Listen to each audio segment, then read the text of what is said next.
Assalamualaikum warahmatullahi wabarakatuh. Ini panduan cara membaca Alhamdulillah 1000 kali. Cara membaca Alhamdulillah 1000 kali saat menderita. Membaca Alhamdulillah sebanyak 1000 kali saat sedang menderita memang memerlukan kekuatan mental dan keikhlasan yang besar. Ini bukan sekadar menghitung tapi melibatkan hati. 1. Niatkan dengan ikhlas. Sebelum memulai, niatkan dalam hati bahwa Anda melakukan ini semata-mata karena Allah, untuk mendekatkan diri kepadanya, dan sebagai bentuk syukur atas nikmatnya yang tak terhingga, termasuk nikmat kesabaran dalam menghadapi ujian. 2.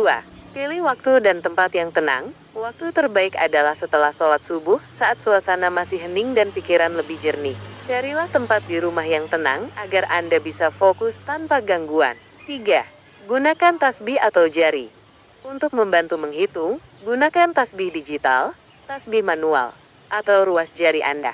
Ini membantu Anda tetap konsisten dan tidak terdistraksi dengan hitungan. 4. Ucapkan dengan tenang dan penghayatan. Jangan terburu-buru. Ucapkan Alhamdulillah dengan jelas. Dengarkan suara Anda sendiri dan rasakan getaran zikir itu di hati. Setiap kali mengucap, usahakan ada kesadaran akan maknanya. 5. Fokus pada kualitas, bukan hanya kuantitas. Meskipun targetnya 1000 kali, lebih penting kualitas penghayatan daripada kecepatan. Jika suatu saat Anda merasa sulit mencapai 1000 karena terlalu sakit atau lelah, tidak apa-apa. Lakukan semampu Anda dengan kualitas terbaik. Apa yang harus dibayangkan? Dihayati, saat bersyukur dalam penderitaan, ini adalah bagian terpenting. Saat menderita, sulit membayangkan nikmat secara gamblang. Namun, ada beberapa hal yang bisa Anda bayangkan dan hayati. 1. Bayangkan nikmat yang paling dasar. Nikmat kehidupan dan keimanan. Keberadaan Anda. Bayangkan bahwa Anda masih hidup, masih bisa bernapas. Ini adalah mukjizat setiap detik. Ribuan, bahkan jutaan orang di luar sana mungkin sudah tiada. Anda masih diberikan kesempatan untuk beribadah dan bertaubat. Ucapkan, Alhamdulillah, aku masih hidup dan bernafas. Nikmat iman dan Islam. Ini adalah nikmat terbesar yang sering terlupakan. Bayangkan, betapa beruntungnya Anda dilahirkan atau dibimbing menjadi seorang Muslim. Anda punya petunjuk hidup, tujuan, dan harapan akan akhirat. Ada banyak orang yang tidak memiliki nikmat ini. Ucapkan, Alhamdulillah, aku seorang Muslim dan beriman kepadamu ya Allah. Akal dan hati yang masih berfungsi. Meskipun badan sakit, Anda masih bisa berpikir, merenung, dan merasakan. Ucapkan, Alhamdulillah, akalku masih berfungsi, hatiku masih bisa merasakan kehadiranmu. 2. Bayangkan nikmat dari ujian itu sendiri. Hikmahnya, dosa-dosa berguguran. Bayangkan bahwa setiap rasa sakit dan kesulitan yang Anda alami adalah cara Allah menggugurkan dosa-dosa Anda. Rasakan betapa ringannya beban dosa di akhirat nanti.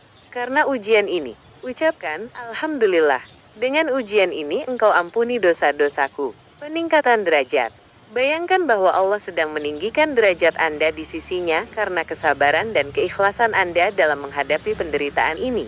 Ucapkan, Alhamdulillah, engkau sedang mengangkat derajatku. Kedekatan dengan Allah.